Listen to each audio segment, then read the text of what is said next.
सोमवार के दिन मेरी जीजियों, तुम्हारा काम ना चल रहा हो, व्यापार ना चल रहा हो, बहुत कर्जे में लतालूम हो गए हो, बहुत तकलीफ की जिंदगी चल रही है, ना मान मिल रहा है, ना सम्मान मिल रहा है, ना आदर मिल रहा है, ना ही कोई कदर करता है और ना ही जगह जगह की ठोकर खा खा कर थक गए हो, तो निवेदन है, एक बेलपत्र, एक कनेर का फूल, एक दुर्वा, एक चावल का दाना, और वो चावल का दाना भी लाल चंदन में भींगा हुआ। जलाधारी का मुख होता है उत्तर की ओर, आप दक्षिण की ओर आराम से बैठो, श्री शिवाय नमस्तुभ्यम बोलकर, अपना नाम गोत्र बोलकर, अपनी कामना कर कर, एक बेलपत्र, एक कनेर का पुष्प, एक दुर्वा, एक चावल का दाना जिसको तुमने लाल चंदन से भिंगोया है, वो शिवलिंग पर उत्तर की ओर मुख कर कर दक्षिण में बैठकर बाबा को सोमवार प्रदोष काल में, मतलब शाम का जो सूर्य डूबने का जो समय होता है, बस उसी प्रदोष काल के अंतर्गत यदि घी का दीप जलाकर बाबा को अगर एक बेलपत्री, कनेर का पुष्प, दुर्वा और लाल चावल चंदन का अगर चढ़ाना प्रारंभ कर दिया, 5 या 6 सोमवार निकलेंगे, धीरे धीरे मेरा बाबा तुम्हारा हाथ पकड़कर तुम्हें मंजिल तक छोड़ेंगे। सोमवार का एक नियम बना कि महीने का एक सोमवार मुझे ऐसा करना है, 3 नियम धारण करना है महीने के सोमवार को। पहला, सुबह जाकर शंकर भगवान को 1 लोटा जल चढ़ाना है। दूसरा, दोपहर के समय पर जाकर मुझे बेलपत्री के वृक्ष के नीचे एक चावल का दाना रखकर बेलपत्री की 7, 11, 21, 108, 51 जितनी परिक्रमा आप लगा सकते हो वो लगाना है। और तीसरा, बेलपत्री के वृक्ष के नीचे और शंकर के मंदिर के दरवाजे पर मुझे एक घी का दीपक लगाना है। बस ये 3 नियम जिसने महीने में एक बार ले लिया, समझ लो उसको पीछे हटने की जरूरत ही नहीं, वो आगे। जिसके घर में संपदा की कमी होती है, जिसके घर में कर्जा बढ़ जाता है, लक्ष्मी नहीं आती, बहुत टेंशन की जिंदगी जीता है मनुष्य, व्यापार चल नहीं रहा, बहुत तकलीफ का जीवन चल रहा होता है, तो आज भी नियम है महाराज कि सोमवार, शुक्रवार, ये 2 बार ऐसे हैं, इन 2 बार को यदि कटोरी में थोड़ा सा शहद रखकर, मधु रखकर यदि लक्ष्मी जी का स्मरण किया जाए और माता लक्ष्मी जी का स्मरण कर कर एक लाल पुष्प उस कटोरी के सम्मुख में माता लक्ष्मी का नाम लेकर रखा जाए, और बाद में वही शहद, वही मधु और वही पुष्प सोमवार का दिन और शुक्रवार के दिन लक्ष्मी का पूजन कर कर, स्मरण कर कर, दूसरे दिन शुक्रवार के दिन पूजन करें, शनिवार के दिन उस मधु का, उस पुष्प का विसर्जन करें, सोमवार के दिन पूजन करें लक्ष्मी जी का स्मरण कर कर, और मंगलवार के दिन अगर विसर्जन करें, 5 या 7 सोमवार या शुक्रवार को यदि आप मधु का भोग लक्ष्मी जी को लगाना प्रारंभ कर दें, शिव का नाम स्मरण कर कर, तो उसके घर में कभी संपदा की कमी नहीं होती, लक्ष्मी संपदा को बढ़ा। सोमवार के दिन पंच बेलपत्र, पंच पुष्प, पंच दुर्वा और पंच पात्र जल।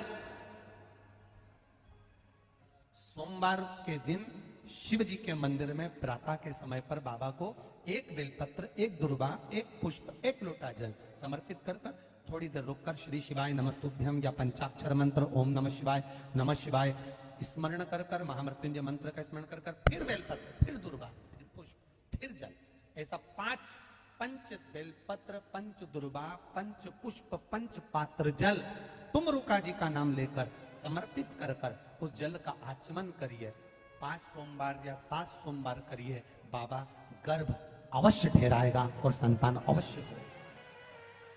शिव महापुराण की कथा तो ये तक कहती है कि अगर जिंदगी में कोई नशा करने वाला व्यक्ति हो ना, बहुत दारू का नशा या चिलम का नशा या चरस का नशा या अन्य अन्य नशे ज्यादा करता हो, और कोई नशे से युक्त अगर व्यक्ति है, बहुत नशेला व्यक्ति है, बहुत नशे में डूबने वाला अगर कोई व्यक्ति है, तो शिव महापुराण की कथा तो यहाँ तक कहती है कि बेलपत्र के बीच वाले पत्ते पर, बेलपत्र के अगर बीच वाले पत्ते पर गौ माता का घृत, गाय के दूध से बना हुआ घी अगर बीच वाले पत्ते पर लगाकर शंकर भगवान को समर्पित करा जाए और वही पत्ते को उठाकर, उसी पत्ते को उठाकर भगवान शिव जी का कृतिवशेश्वर नाम लेकर, अगर वही पत्ता उठाकर कोई बहुत नशे में धुत अगर व्यक्ति रहता है और उस व्यक्ति को प्रत्येक सोमवार को एक पत्ता गाय के घी का बीच वाली पत्ती पर लगाकर शिव को चढ़ाकर कृतिवशेश्वर नाम भगवान का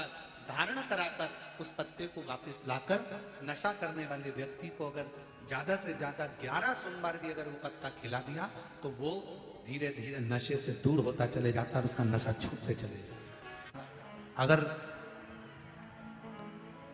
किसी कामना के वश अगर हम दीप लगा रहे हैं या हमारे मन में कोई भाव उत्पन्न है और हम बाबा से कहना चाहते हैं कि बाबा मेरा ये कार्य है आप पूर्ण करिएगा, तो फिर शिव मंदिर में भी लंबी बाती का दीप आप प्रदोष या सोमवार की अष्टमी या सोमवार या आप शिवरात्रि को बाबा से निवेदन कर कर लगा सकते हैं।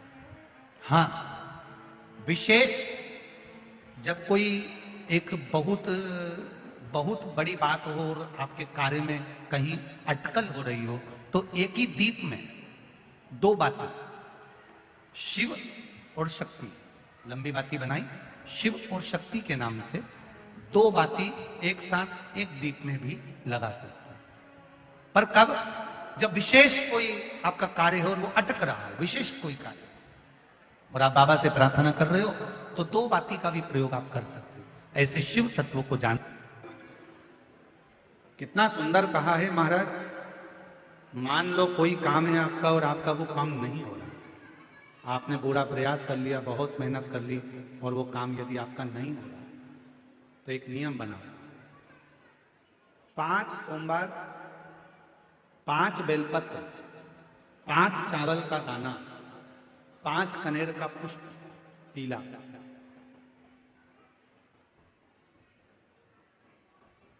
शिव जी के मंदिर में लेकर जाइए। सबसे पहले अशोक सुंदरी वाली जगह पर वो 5 बेलपत्र, 5 चावल के दाने और 5 कनेर का पुष्प, अशोक सुंदरी की जगह, आपको मालूम है ना अशोक सुंदरी की जगह सबको? तो जैसे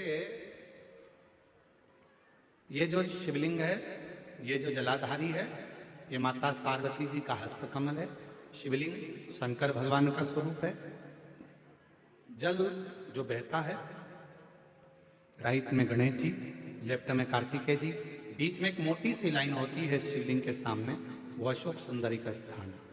शिवलिंग के ठीक ऊपर भगवान शंकर जी का जो जल बूंद बूंद गिरता है वो भगवान शंकर जी की 5 बेटियां जया, विषहरा, शामली बारी, दौतली और देव। इस स्थान पर आप जो भी 5 बेलपत्र, 5 चावल का दाना, 5 कनेर का पुष्प लेकर गए हो, यहां समर्पित करो, शिव जी से प्रार्थना करो, बाबा मेरा ये काम है पूर्ण होना चाहिए।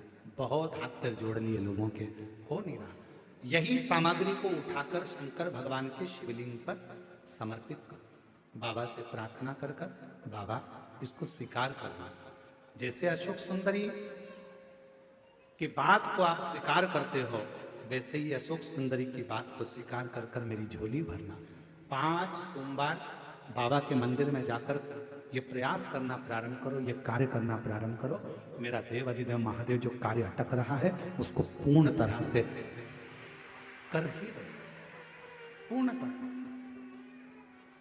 5 सोमवार का नियम बनाओ, 5 बेलपत्र, 5 चावल के दाने और 5 बोलो बोलो कनेर के पुष्प पीला।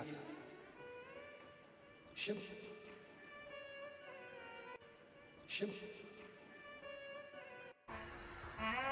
जिस लड़का लड़की का विवाह नहीं होता ना, तो सोमवार के दिन उसको शमी पत्र के नीचे बिठाकर और शमी के वृक्ष के नीचे बिठाकर शमी वृक्ष के जड़ की मिट्टी का तिलक लगाकर हाथ में शमी वृक्ष के हाथ में लड़का या लड़की के हल्दी लगाकर शमी वृक्ष पर छापे लगाकर और वहीं पर उसका मीठा मुंह करा दिया जाता है, तो 3 महीने में विवाह हो जाता है। स्कंद पुराण मात्रा में हो जाता है और कर्जा चूकता नहीं है। आप बहुत प्रयास कर लिए, करोड़ों रुपए का कर्जा हो गया, यहां से लिया वहां दिया, वहां से उठाया वहां दिया, वहां से उठाया वहां दिया। तो निवेदन है, कभी मौका लगे कर्जा मुक्ति के लिए सारे वृक्षों में अगर कोई श्रेष्ठ वृक्ष माना गया है तो वो वट का वृक्ष माना गया महाराज। इसलिए प्रशासनिक कार्य के लिए, मानसिक टेंशन में, परेशानियों में बटकेश्वर महादेव का स्मरण किया जाता है।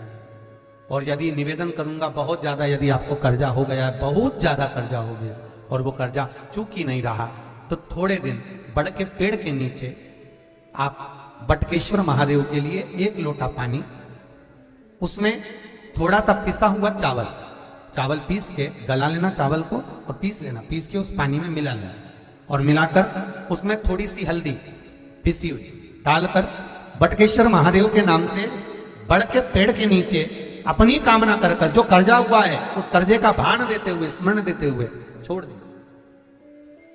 महाराज 2 या 3 सोमवार एक ही जगह पर करना, 3 सोमवार बाद वहीं से बड़ के पेड़ की थोड़ी सी जड़ उठा लाना और उस जड़ को एक कोई धागे में बांधकर या तो अपनी गले में डाल लो या अपनी जेब में पटक लो, उसको थोड़े दिन पटक कर रखना, लगभग 2 से 3 महीना पटक कर रखो। वो जड़ जैसे बड़ का पेड़ विस्तार होता है, पानी गिरे ना गिरे, जल वृष्टि हो ना हो, गर्मी पड़े ना पड़े, उसको कोई फर्क नहीं पड़ता। बड़ का वृक्ष आप रूप फैलता जाता है, उसकी जड़ें अपने आप प्रबल होती है। उसी तरह ये बटकेश्वर महादेव कहीं से भी अगर जड़ आपके पास में रखी है 1 महीना, 2 महीना, 3 महीना तक, तो ये जड़ अपने आप लक्ष्मी को पकड़कर खींच कर लाती है और कर्जे से मुक्त कर देती है। बटकेश्वर महादेव का स्मरण सुख का देना। जिस व्यक्ति की नौकरी नहीं लगती, सर्विस नहीं लगती, हर जगह पर अप्लाई कर रहा है, बार बार इंटरव्यू देने जा रहा है, लगातार उसको अगर सफलता प्राप्ति नहीं हो रही है तो धतूरा ढूंढो। धतूरा कहीं बाजार में नहीं मिलेगा, किसी वृक्ष से धतूरा तोड़ लिया, कुछ मत चढ़ा, तू शंकर जी के मंदिर में जाकर तेरा नाम और गोत्र बोल और शिव जी को धतूरा चढ़ाना चालू कर दे और बाबा से विनती कर, धतूरा चढ़ाना चालू कर। अब धतूरा कोई बहुत कीमती होता है क्या? बहुत पैसे का मिलेगा क्या?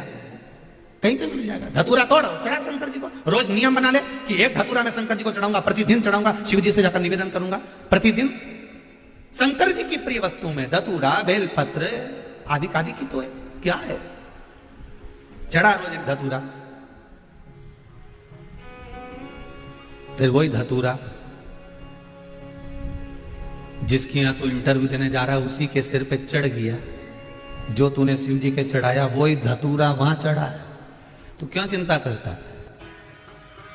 प्रदोष काल के समय पर वट वृक्ष के नीचे दिया लगाया जाता है। वट वृक्ष के नीचे लौंग का मात्र भोग रख दिया जाता है। लौंग मात्र, अगर वट वृक्ष के नीचे दिया लगाकर 1 लौंग का जल या लौंग भगवान बटकेश्वर महादेव के नाम से भी अगर शिव को समर्पित करी है तो ये निश्चित है कि कर्जा कितना भी भारी होगा वो कर्जा चूकेगा जरूर और कहीं ना कहीं से लक्ष्मी की व्यवस्था देवादिदेव महादेव करें। शिव महापुराण के माध्यम से संपूर्ण जगत को कहना चाहेंगे, किसी भी मंत्र को आप नमः शिवाय नमः शिवाय नमः शिवाय नमः शिवाय 14 बार बोलिए, आप हनुमान जी का मंत्र 14 बार बोलिए, आप शिव का मंत्र 14 बार बोलिए। और कोई दुख है, कोई तकलीफ है, लोग कहते हैं हम उनके पास जाएंगे वो झाड़ा लगा देंगे, ठीक हो जाएगा। काय को जाना, अपना झाड़ापन खुद लगाओ, 14 बार मंत्र को पढ़ो और उस पानी का आचमन कर लो, तुरंत आराम लगना प्रारंभ। किसी के चक्कर में मत पढ़ो, किसी के पास मत जाओ, अपना मंत्र स्वतः पढ़ो, अपनी बटन खुद लगाओ, अपनी खांसी खुद खांसो, पेट दुखा तो दवाई खुद लो। सोमवार के दिन पार्थिव बनाने के 3 क्रम है। पार्थिव बनाने के 3 क्रम है। पार्थिव शिवलिंग का जो निर्माण करा जाता है उसके 3 क्रम है। रोग की मुक्ति के लिए अगर पार्थिव बनाया जाता है तो उस मिट्टी में थोड़ा सा जल और थोड़ी सी दुर्वा का पानी उस मिट्टी के अंदर डाला जाता है। अगर कोई बीमारी है, वो बीमारी नहीं जा रही, पार्थिव के 3 क्रम बने। अगर कोई बीमारी नहीं जा रही है तो आप पार्थिव शिवलिंग अगर बनाते हो, मिट्टी का शिवलिंग बनाकर पूजन करते हो, तो उसमें जल मिट्टी में और दुर्वा, दुर्वा बोलते हो कि दूब बोलते हो, जो गणेश जी को चढ़ती है दुर्वा, उसको पानी में डालकर उस पानी को मिट्टी में मिलाकर फिर पार्थिव बनाया जाता है रोग की मुक्ति के लिए। दूसरा, जिसको संतान नहीं है, पुत्र की प्राप्ति नहीं है, संतान की प्राप्ति नहीं है, गोदी में औलाद नहीं है, कोई छोरा छोरी नहीं है, कोई बेटा बेटी नहीं है, संतान नहीं है, सालों हो गए, पार्थिव रोज बनाती है, तो उस मिट्टी में अगर थोड़ा सा आधी चम्मच, 1 चम्मच गाय का दूध मिलाकर फिर पार्थिव लिंग का निर्माण करे पानी के साथ मिलाकर, तो उसके घर में दूध पार्थिव में डलने से पूत जरूर आता है, निश्चित। पूत की प्राप्ति पार्थिव में, मिट्टी के अंदर अगर आधी चम्मच भी गाय का दूध डाला, पानी डाला और पार्थिव शिवलिंग का निर्माण करा, जिसकी औलाद नहीं है, तो वो पार्थिव अगर बना रहा है, पार्थिव का निर्माण कर रहा है, उसका नियम है कि हर प्रदोष को, सोमवार को या सोमवार की अष्टमी को या कभी ना कभी उसका मन करता है तो पार्थिव लिंग का निर्माण करता है। अगर पूत नहीं है तो दूध का प्रयोग करे। तो दूध अगर पार्थिव में, मिट्टी में डाला जाए, आधी चम्मच, 1 चम्मच और पानी के साथ मिलाकर जब पार्थिव शिवलिंग का पूजन करते हैं, उसको बनाकर पार्थिव बनाने के बाद जब उसका पूजन करते हैं, तो वो दूध हमारे घर में पूत जरूर देता है। पहले नंबर पर है दुर्वा का जल, रोग निवारण के लिए हो जाता है। पार्थिव में दूसरा वर्णन आया है दूध का डालना, वो संतान देता है। तीसरे नंबर पार्थिव अगर निर्माण कर रहे हो, कोई लक्ष्य है, मेरा यह काम है वो पूरा नहीं हो रहा, बहुत दिन से अटक रहा है, बाबा पूरा करना है, तो पार्थिव में चंदन घिस के, चंदन को घिसकर उसका थोड़ा सा भाग पानी मिट्टी में डालकर फिर पार्थिव का निर्माण करा जाता है, पूजन करी जाती है। तो जो तुम्हारा लक्ष्य है उस लक्ष्य तक बाबा तुम्हें पहुंचा कर ही रहेंगे। पार्थिव निर्माण के कुछ क्रम है।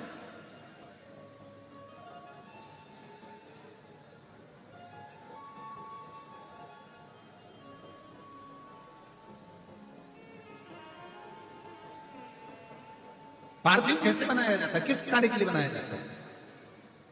कई बेटियां ऐसी हैं, गुरुजी 32 साल की हो गई, शादी नहीं हो रही। गुरुजी लड़का 38 साल का हो गया, शादी नहीं हो रही। गुरुजी 28 साल का हो गया, शादी नहीं हो रही। तो भाई पार्थिव बना रहे हो ना, उसमें थोड़ा सा गाय का घी उस मिट्टी में थोड़ा सा 2 बूंद भी डालोगे तो बहुत है, और पानी से मसकर फिर उसका निर्माण कर फिर पार्थिव की पूजन करिए। कैसे विवाह नहीं होगा? भोले बाबा शादी करा के ही मानेगा। पार्थिव बनाने का नियम है। ऐसा नहीं है कि केवल पानी में मिट्टी को घोल लिया और पार्थिव लिंग का निर्माण कर लिया। हम 1.25 लाख बना रहे हैं, हम 2 लाख बना रहे हैं, हम 5 लाख बना रहे हैं, हम 1 करोड़ बना रहे हैं, हम 20 करोड़ बना रहे हैं। बनाओ, मना नहीं है, पर पार्थिव बनाने के भी अलग अलग नियम है। कौन सी चीज के लिए, किस चीज के लिए पार्थिव बना, किस चीज के लिए पार्थिव